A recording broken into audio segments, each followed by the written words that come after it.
ನಮಸ್ಕಾರ, ರಿವ್ಯೂ ಚಾನಲ್ಗೆ ಸ್ವಾಗತ. ನಾನು ಸೌಖ್ಯ ಗಾಂವ್ಕರ್. ಕೊನೆಗೂ ಸೇಡು ತೀರಿಸ್ಕೊಂಡೇ ಬಿಟ್ರು ಅಜಿತ್ ದೋವಲ್. ಅವತ್ತಿನ ಸೇಡು 25 ವರ್ಷಗಳ ಹಿಂದಿನ ಸೇಡನ್ನು ತೀರಿಸ್ಕೊಂಡೇ ಬಿಟ್ಟಿದ್ದಾರೆ ಅಜಿತ್ ದೋವಲ್. ಮೆಗಾ ಆಪರೇಷನ್ ಜಾರಿಯಲ್ಲಿದೆ. ದೊಡ್ಡ ಉಗ್ರನ ತಲೆ ಬಿದ್ದಿರುವಂತಹ ಪಕ್ಕಾ ಡೀಟೇಲ್ಸ್ ಕೂಡ ಹೊರಗಡೆ ಬರ್ತಿದೆ. ಪಾಕಿಸ್ತಾನದಲ್ಲಿ 25 ಸ್ಥಳಗಳಲ್ಲಿ ಭಾರತ ಡ್ರೋನ್ ಮೂಲಕ ಹೊಡೆದಿದೆ. ಎಲ್ಲ ಅಪ್ಡೇಟ್ಸ್ ಕೊಟ್ಟಿದ್ದೀವಿ. ಈಗಿನ ಮತ್ತೊಂದು ಬಿಗ್ ಡೆವಲಪ್ಮೆಂಟ್ ಅನ್ನ ನಿಮ್ಮ ಮುಂದೆ ತರ್ತಾ ಇದೀವಿ. ಮಿಸ್ ಮಾಡದೆ ನಮ್ಮ ಚಾನಲ್ನ ಸಬ್ಸ್ಕ್ರೈಬ್ ಮಾಡಿ, ನಿಮ್ಮ ಅಭಿಪ್ರಾಯ ಕಮೆಂಟ್ ಮಾಡಿ ತಿಳಿಸಿ. ಎಸ್ ವೀಕ್ಷಕರೇ, ಭಾರತ ಅದರಲ್ಲೂ ವೈಯಕ್ತಿಕವಾಗಿ ಅಜಿತ್ ದೋವಲ್ ಅವ್ರಿಗೆ ಭಯಂಕರವಾದಂಥ ಒಂದು ಛಲ ಇರುತ್ತೆ ಈ ವಿಚಾರದಲ್ಲಿ. ತನ್ನ ವೃತ್ತಿ ಜೀವನದಲ್ಲಿ ಇದನ್ನು ಮಾಡಬೇಕಲ್ಲ ಅಂತ ಅವತ್ತು ನಮ್ಮ ಕಸ್ಟಡಿಯಲ್ಲಿದ್ದಂಥ ಮಸೂದ್ ಅಜರ್ನ ನಮ್ಮ ಅಮಾಯಕ ಪ್ರಯಾಣಿಕರ ವಿಮಾನದಲ್ಲಿ ಪ್ರಯಾಣಿಸ್ತಿದ್ದವರ ಜೀವ ಉಳಿಸೋದಕ್ಕೋಸ್ಕರ ಬಿಟ್ಟು ಕಳಿಸ್ಬೇಕಾಯ್ತು. ಕಂದಹಾರ್ ಹೈಜಾಕ್ ನೆನಪಿದೆ ನಮಗೆಲ್ಲ, 1999.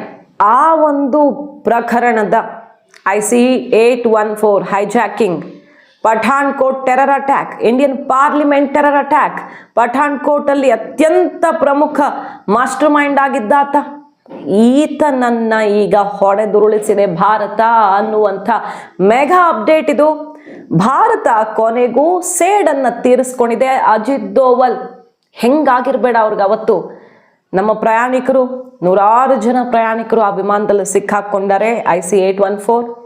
ಅದಕ್ಕೆ ಪ್ರತಿಯಾಗಿ ಈ 3 ಉಗ್ರರನ್ನ ಬಿಡಲೇಬೇಕು ಅನ್ನುವಂಥ ಡಿಮ್ಯಾಂಡನ್ನ ತಾಲಿಬಾನಿಗಳು ಇಟ್ಟಿದ್ದಾರೆ. ಅನಿವಾರ್ಯ ಆಗ್ಬಿಡ್ತು. ಏನು ಮಾಡ್ತಾರೆ, ನಮ್ಮ ಜನರನ್ನ ಉಳಿಸ್ಕೊಳ್ಳೋದು ಅವತ್ತು ಪ್ರಯಾರಿಟಿ ಆಗಿತ್ತು. ಹಾಗಾಗಿ ಅವರು ಹೇಳಿದವ್ರನ್ನ ಅಹಮದ್ ಓಮರ್, ಸೈಯದ್ ಶೇಖ್, ಮಸೂದ್ ಅಜರ್, ಮುಷ್ತಾಕ್ ಅಹಮದ್ ಜಾಗರ್, ಈ 3 ಜನರನ್ನ ಬಿಟ್ಟು ಕಳಿಸ್ಲಾಗತ್ತೆ. ಅಜಿತ್ ದೋವಲ್ ಅವತ್ತು ತನ್ನ ಕೈಯಾರೆ ಮಸೂದ್ ಅಜರ್ನ ಬಿಟ್ಟು ಬರ್ತಾರೆ. ಹೆಂಗಾಗಿರ್ಬೇಡ ಅಲ್ವಾ? ಆದ್ರೆ ಇವತ್ತು ಸೇಡ್ ತೀರಿಸ್ಕೊಂಡಿದ್ದಾರೆ. 1999 190 ಜನ ಇದ್ದಿದ್ದು, 179 ಜನ ಪ್ಯಾಸೆಂಜರ್ಸು. ಅವತ್ತು ಅವರು ಪ್ರಾಣ ಉಳಿಸೋದಕ್ಕೆ ಬಿಟ್ಟು ಕಳಿಸಿದ್ರಲ್ಲ, ಇವತ್ತು ಆ ಹೈಜಾಕಿಂಗ್ ಮತ್ತು ಹಲವು ಇಂತಹ ಕೃತ್ಯಗಳ ಸೂತ್ರಧಾರಿಯಾಗಿರುವಂತಹ ಉಗ್ರ ಸತ್ತು ಬಿದ್ದಿದ್ದಾನೆ.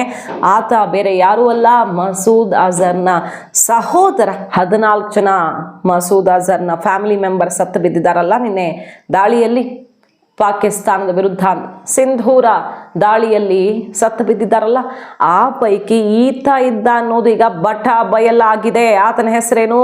ಮಸೂದ್ ಅಜರ್ನ ಬ್ರದರ್ ರೌಫ್ ಅಜರ್ ಈಗ ಸತ್ತು ಬಿದ್ದಿದ್ದಾನೆ. ಆತನ ತಲೆ ತೆಗೆಯುವಲ್ಲಿ ಭಾರತ ಯಶಸ್ವಿಯಾಗಿದೆ.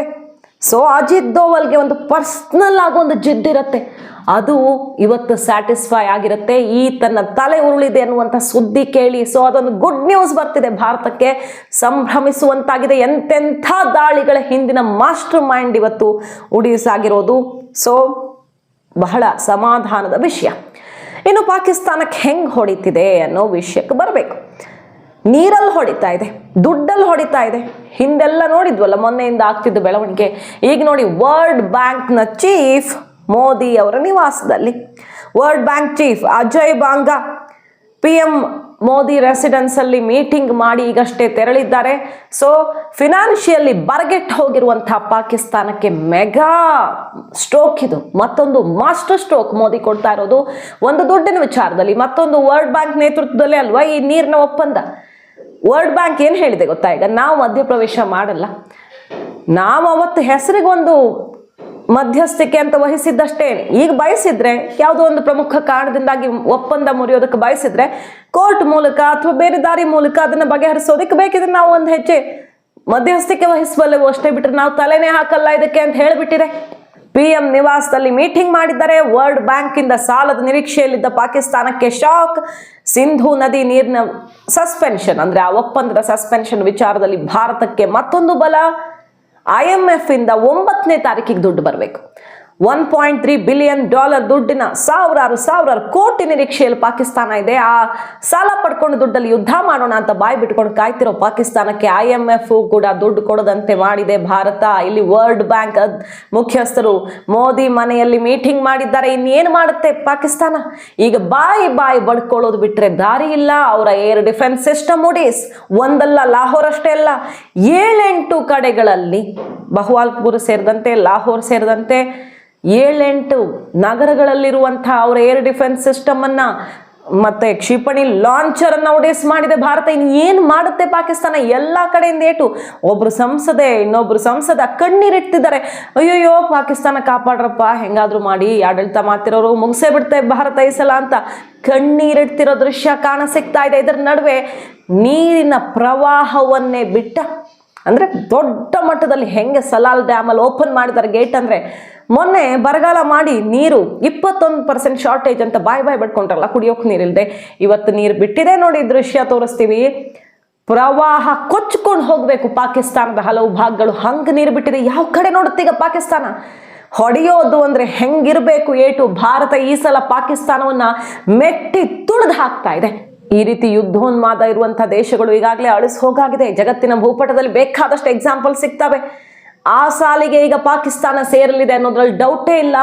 ಎಲ್ಲೆಡೆಯಿಂದ ಪೆಟ್ಟು. ಇದರ ನಡುವೆ ನೋಡಿ, ಬಲೂಚಿಸ್ತಾನ್ ಧ್ವಜ ಹಾರಾಡ್ತಿದೆ. ಪಾಕಿಸ್ತಾನದ ಧ್ವಜವನ್ನು ಇಳಿಸಿ ಬಲೂಚಿಸ್ತಾನ್ ತಮ್ಮ ಸ್ವತಂತ್ರ ಘೋಷಣೆ ಮಾಡಿದ ಬೆನ್ನಲ್ಲೇ ಅವರು ಘೋಷಣೆ ಮಾಡ್ಕೊಂಡು ಬಿಟ್ಟಿದ್ದಾರೆ. ಅವ್ರ ಪಾಡಿಗೆ ಅಟ್ಯಾಕ್ ಮೇಲೆ ಅಟ್ಯಾಕ್ ಮಾಡಿ ಪಾಕಿಸ್ತಾನದ ಆರ್ಮಿ ನಮ್ಮ ಮೇಲೆ ಹಿಡಿತ ಕಳ್ಕೊಂಡಿದೆ, ಇನ್ನೇನು ಮಾಡೋಕೆ ಸಾಧ್ಯ ಇಲ್ಲ ಅಂತ ಸ್ವಾತಂತ್ರ್ಯ ಘೋಷಣೆ ಮಾಡಿ ತಮ್ಮ ಧ್ವಜವನ್ನು ಮೇಲೆ ಏರಿಸ್ಬಿಟ್ಟಿದ್ದಾರೆ. ಸೊ ಬಲೂಚಿಸ್ತಾನ್ ಸ್ವಾತಂತ್ರ್ಯ ಸಿಕ್ಕೇ ಬಿಟ್ಟಿದೆ ಅಂತ ಸಂಭ್ರಮಿಸ್ತಿದ್ದಾರೆ ಬಲೂಚಿಗಳು. ಇದು ಅತ್ಯಂತ ಸುಂದರವಾದಂತಹ ದೇಶ ಭೂಮಿ ಮೇಲೆ. ಸ್ವಾಗತ ಬಲೂಚಿಸ್ತಾನಕ್ಕೆ ಅಂತಿದ್ದಾರೆ. ಭಾರತೀಯರ ಜೊತೆ ಕೈ ಜೋಡಿಸಿ ನಾವು ಮುನ್ನುಗ್ತೀವಿ ಅಂತಿದ್ದಾರೆ. ಅದರ ಅರ್ಥ ಭಾರತದ ಜೊತೆ ಸೇರ್ತೀವಿ ಅಂತನೋ ಅಥವಾ ಭಾರತದ ಜೊತೆಗೆ ಒಳ್ಳೆ ಸ್ನೇಹದಿಂದ ಇರ್ತೀವಿ ಅಂತನೋ ಗೊತ್ತಿಲ್ಲ. ಅಲ್ಲಿರುವಂಥ ಮಾತೆಯ ಮಂದಿರದ ವಿಡಿಯೋ ಶೇರ್ ಮಾಡಿ, ಒಳ್ಳೆ ಒಂದು ಭಕ್ತಿಗೀತೆಯೊಂದಿಗೆ ಆ ವಿಡಿಯೋವನ್ನು ಶೇರ್ ಮಾಡಿ ವೆಲ್ಕಮ್ ಅಂತಿದ್ದಾರೆ ಭಾರತೀಯರಿಗೆ. ಅಷ್ಟು ಒಳ್ಳೆ ಸ್ನೇಹ ಸಂಬಂಧದಿಂದ ನಾವು ಬಲೂಚಿಗಳು ಭಾರತದ ಜೊತೆಗೆ ಹೆಜ್ಜೆ ಇಡ್ತೀವಿ ಅನ್ನುವಂಥ ಸಂದೇಶವನ್ನು ಸಾರಿದ ಹೋರಾಟಗಾರರು, ಅಲ್ಲಿನ ಹೋರಾಟಗಾರರು, ಅದು ಒಂದು ಬಿಗ್ ಡೆವಲಪ್ಮೆಂಟ್ ಆಗ್ತಿದೆ. ಪಾಕಿಸ್ತಾನ ಈ ಸಲ ಛಿದ್ರ ಆಗೋದ್ರಲ್ಲಿ ಡೌಟೇ ಇಲ್ಲ ಅನ್ನುವಂಥ ಎಲ್ಲ ಬೆಳವಣಿಗೆಗಳನ್ನೂ ನೋಡಬಹುದು. ಮಾಹಿತಿ ನಿಮ್ಗೆ ಇಷ್ಟ ಆಗಿದ್ರೆ ಮಿಸ್ ಮಾಡಿದ್ರೆ ನಮ್ಮ ಚಾನಲ್ನ ಸಬ್ಸ್ಕ್ರೈಬ್ ಮಾಡಿ, ನಿಮ್ಮ ಅಭಿಪ್ರಾಯ ಕಮೆಂಟ್ ಮಾಡಿ ತಿಳಿಸಿ. Thank you.